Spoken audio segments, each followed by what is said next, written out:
اعوذ باللہ من الشیطان الرجیم بسم اللہ الرحمن الرحیم قال اللہ تعالی عز وجل لا یغرنک تقلب الذین کفروا فی البلاد متاع قلیل ثم مأواہم جہنم وبئس المہاد۔ یہ ویڈیو آپ نے بھیجا ہے جس میں یہ مودی صاحب بھی کوئی افتتاح کر رہے ہیں کسی مندر کا، پھر عرب بھی لگے ہوئے شیخ وہ بھی ساتھ تعاون کر رہے ہیں، پیسہ بھی دے رہے ہیں، گلف کے اندر بھی مندر بنوا کے ان کو دے رہے ہیں، یعنی ہوش نہیں ہے ان کو۔ مالک فرماتا ہے ان کا بالکل ذرا برابر جو ان کا جو چلنا پھرنا دوڑنا یہ جو دندنا رہے ہیں، ذرا برابر تمہیں مسلمانوں دھوکے میں نہ ڈالے۔ یہ چند دنوں کا معاملہ ہے، اس کے بعد ہمیشہ کی آگ کے اندر ان کو رہنا ہے، اور وہ بہت بری جگہ ہے۔ وہاں آپس میں لڑائی جھگڑا کریں گے، وہاں چھوڑیں گے، ایک دوسرے کو چھوڑنے کی کوشش کریں گے، لعنتیں بھیجیں گے ایک دوسرے کے اوپر۔ یہ عرب شیخ ان کے اوپر لعنتیں بھیجیں گے اور وہ ان کے اوپر لعنتیں بھیجیں گے، بے ایمانو نہ تم نے صحیح دین اختیار کیا نہ ہماری طرف کوئی نمونہ پیش کیا۔ یعنی سب ایک دوسرے کو کوسیں گے، جو آگے چلنے والے اور پیچھے چلنے والے۔ ان کا ایک بہت بڑا مضمون ہے قرآن کے اندر، پیر صاحبان اور پیچھے مرید صاحبان، سیاسی لیڈر اور پیچھے ووٹر، جرنیل اور پیچھے جوان، اور سیاسی لیڈر اور پیچھے جن کے جناب ورکر، اور آگے امام صاحب اور پیچھے ان کے مقتدی، آگے پیر صاحب اور مرید پیچھے۔ یہ سارے کے سارے جہنم کا ایندھن بننے والے ہیں، اور وہاں جا کے ان کی لڑائی چل جائے گی، ایک دوسرے پر لعنت بیچیں گے۔ چند دنوں کی زندگی کی خاطر انہوں نے ہمیشہ ہمیشہ کی اپنی آخرت برباد کر دی۔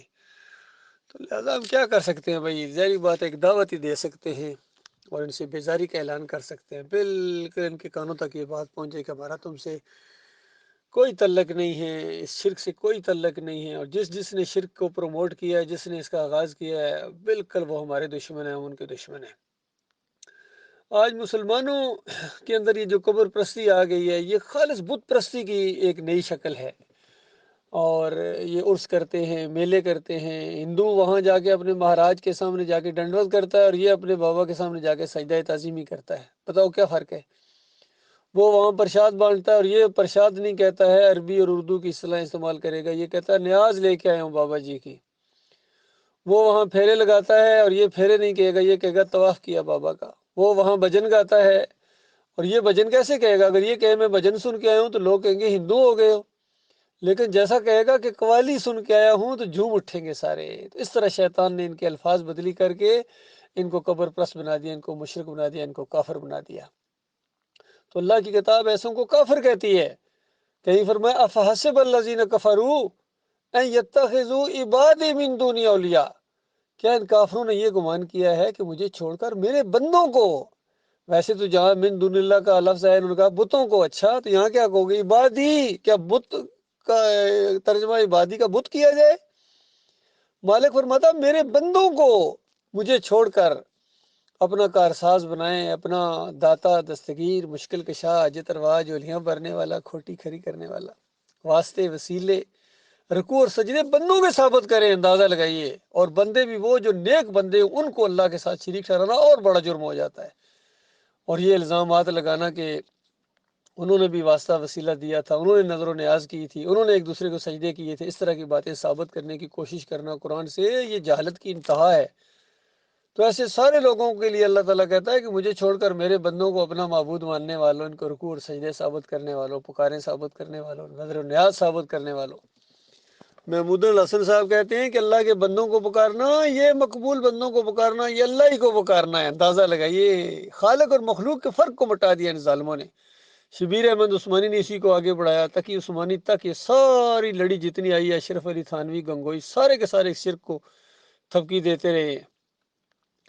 پھر اشرف علی تھانوی صاحب کہتے ہیں کہ اللہ کے بندوں کو نبی کا بندہ کہا جا سکتا ہے۔ ان کو چھیڑ کرنے کے لیے بھی اللہ کے علاوہ کوئی ذات نہیں ملی ہے۔ محمد حنیف کہتا ہے یوسف علیہ السلام کو سجدہ یہ بس اللہ ہی کو سجدہ تھا۔ اندازہ لگائے، یوسف علیہ السلام کو سجدہ یہ اللہ ہی کو سجدہ تھا۔ یوسف علیہ السلام اللہ تھے؟ ذرا بھی تمہارا دماغ نہیں کام کرا، سر پھیرو۔ تو اس طرح انہوں نے اللہ اور مخلوق کے درمیان جو ہے نا بالکل وہ فرق مٹا دیا۔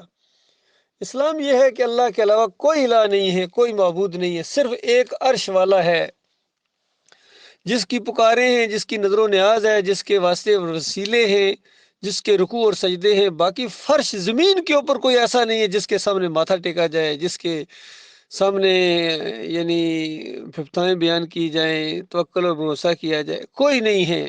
مالک فرماتا ہے سورج اور چاند کو سجدے نہ کرو، سجدہ اس کو کرو جس نے ان کو پیدا کیا۔ کتنا ایک بہترین کلیہ بیان کر دیا، بالکل اسی وزن کے اوپر ہے کہ انبیاء کو اور ولیوں کو، انسانوں کو تم سجدے نہ کرو بلکہ اس کو سجدہ کرو جس نے ان کو پیدا کیا۔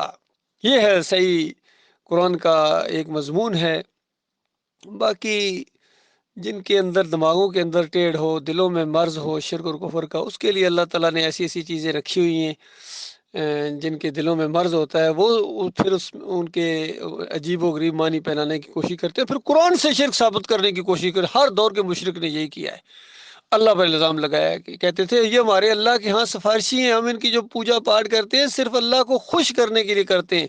360 سفارشی تو تھے، اور کیا تھا۔ آج اس طرح آخری امت نے بھی کوئی علی رضی کو پکار رہا ہے، یا علی مدد، کوئی یا رسول مدد کی پکاریں لگا رہا ہے، کوئی یا غوث مدد کی دعائیاں، پھر 11ویں، پھر 12ویں، پھر 10 محرم کی سبیلیں، پھر جمہوریت کا یہ مشرکانہ نظام، پیری مریدی، عرس میلے، تعویذ گنڈے۔ کون سا شرک ہے جو ان کے اندر نہیں ہے؟ کون سا شرک ہے؟ اور ان کے بڑے بڑے علماء کے منہ کے کھلتے نہیں ہیں شرک کے خلاف، ہر مسئلے کو ڈسکس کرتے ہیں، ہر چیز کو بیان کرتے ہیں، بڑی بڑے نقطے بیان کرتے ہیں، سائنس کے ایک ایک نقطے کے اوپر ان کو عبور حاصل ہے۔ علماء وضو کے مسائل اور استنجے کے فرائض بیان کریں گے، اور ان کے عسکری لیڈر ہیں وہ سب کچھ جانتے ہیں کس طرح یہ ساری چیزیں، لیکن نہیں جانتے ہیں تو ایمان خالص نہیں جانتے ہیں بس، بلکہ ایمان خالص سے چڑ ہے ان کو۔ ان کے سامنے ایمان اور توحید اور اللہ کی بات کی جائے، ان کے ماتھے کے اوپر شکن پڑ جائے گی۔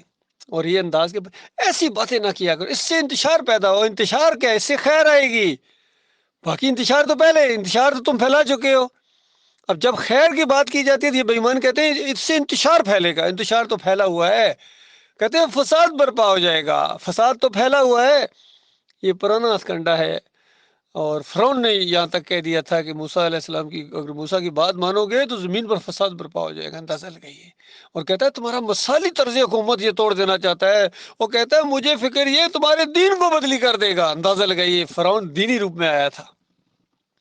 آج بالکل یہی ہے، توحید کی، ایمان کی دعوت دی جائے تو یہ سارے، چاہے فضل الرحمان ہو، چاہے خلیل الرحمان ہو، چاہے منور سلطان ہو، چاہے یہ جتنے بھی ہیں سارے، بریلوی ہوں، دیوبندی ہوں، اہل حدیث ہوں، حنیفی ہوں، سارے آگے سے جناب ایسی ان کی رگیں پھول جاتی ہیں، اور ایمان اور توحید کی بات کو سننے کے بعد ایسے جیسے کھانے کو دوڑتے ہیں، یقین کیجئے۔ بہرحال اللہ تعالیٰ نے ایک بڑا مناسب انتظام ان کے لیے تیار کر کے رکھا ہوا، اس کا نام جہنم ہے۔ اور مالک کی دفعہ کسی جگہ کہا ہے کہ ان کو کہو کہ یہ جو اللہ کی بات سن کے، ایمان اور توحید کی بات سن کے آگ لگ گئی ہے، ایک آگ اور بھی ہے، اس کا نام انار ہے، انار، اس کے اندر تم جاؤ گے ہمیشہ کے لیے، تمہیں خون اور پیپ کی وادیوں کے اندر گھسیٹا جائے گا۔ بے ایمانو، تم نے اللہ کے ساتھ وہ غدر کیا ہے، کلمے کے ساتھ غداری کیا ہے، غدارو۔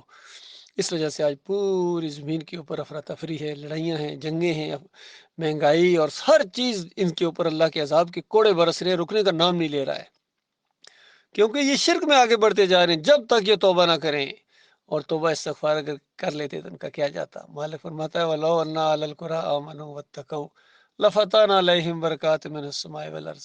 اگر یہ بستیوں والے ایمان اور تقوی کی روش اختیار کرتے، ہم ان پر زمین اور آسمان کی برکتوں کے دھانے کھول دیتے، وَلَٰكِن كَذَّبُوا، انہوں نے جھٹلایا ہے، فَأَخَذْنَاهُمْ بِمَا كَانُوا يَكْذِبُونَ، اس جھٹلانے کی وجہ سے ہم نے ان کو پکڑا ہے۔ کہیں مالک فرماتا ہے الذین آمنوا ولم یلبسوا ایمانہم بظلم اولئک لہم الامن وہم مہتدون، کہ جو ایمان لائیں ایسا ایمان کہ اس کے بعد ظلم، پھر نبی علیہ السلام نے تشریح فرمائی کہ یہاں اس آیت کے اندر جو ظلم کا لفظ استعمال ہوا ہے اس سے مراد شرک ہے، تو ترجمہ یہ بنا کہ جو ایمان لائیں اور اپنے ایمان کے اندر سے شرک کو کھرچ کر اللہ کر دیں، شرک کی ملاوٹ نہ کریں، اولئک لہم الامن، امن ان کے لیے ہے، اور وَأُولَٰئِكَ هُمُ الْمُهْتَدُونَ، یہ ہے ہدایت یافتہ۔ باقی امن کی فاختیں اور کبوتر اڑانے سے کچھ بھی نہیں ہوتا ہے، قوم کو دھوکہ دیا جا رہا ہے، اور یہ ان کے دھوکے میں آتے ہیں۔ 75 سال ہو گئے یقین کی جن کو فراڈ کیا جا رہا ہے، پہلے دن سے ان کے ساتھ فراڈ ہوا تھا۔ وہ جو کلمہ ان کو بتایا گیا تھا کہ پاکستان کا مطلب کیا، لا الہ الا اللہ، لا الہ الا اللہ، سیاسی انداز سے لگایا تھا، ان کو الہ کا مطلب ہی نہیں آتا تھا، نہ نعرہ لگانے والوں کو، نہ پیچھے جواب دینے والوں کو۔ اور کہتے ہیں اسلام کا قلعہ، اسلام کا قلعہ کیا، تم نے شرک کا گودام بنا دیا اپنے ملک کو۔ بہرحال جو ہونا تھا ہو چکا، اللہ کا لاکھ لاکھ شکر ہے، مالک نے ہماری آنکھیں کھولی ہیں، اور ہم اس شرک سے بالکل بیزار ہیں، داتا ہوں دستگیروں مشکل کشوں اور حاجت رواؤں سے نکلی اور بریلویت دیوبندیت اہل حدیثیت سلفیت حنفیت اور حنیفیت سے اب بالکل بیزار ہے، ہمارا کوئی تعلق نہیں ہے۔ گواہ رہنا لوگوں جانا تک یہ آواز پہنچے، جب بھی تم یہ بات سنو گواہ رہنا اس بات کی کہ ہمارا شرک سے کوئی تعلق نہیں ہے، ہم اللہ کے بندے ہیں اور اسی کے دین کو ہم نے اختیار کیا ہے، نبی علیہ السلام کا طریقہ اور صحابہ کرام کے نقش قدم پر چلتے ہوئے ایمان عقیدے کی ہم دعوت دیتے ہیں، اور ہمارا ان سیاسی لوگوں سے اور ان مسلکوں سے فرقوں سے کوئی تعلق نہیں ہے، کوئی تعلق نہیں ہے، جب تک کہ حتیٰ تومنوا باللہ وحدہ، جب تک کہ اللہ پر ایمان نہ لائیں، شرک کو نہ چھوڑیں، دعوت کا تعلق ہے، اس کے علاوہ کوئی تعلق نہیں ہے۔ اللہ تعالیٰ غور و فکر کرنے کی توفیق عطا فرمائے۔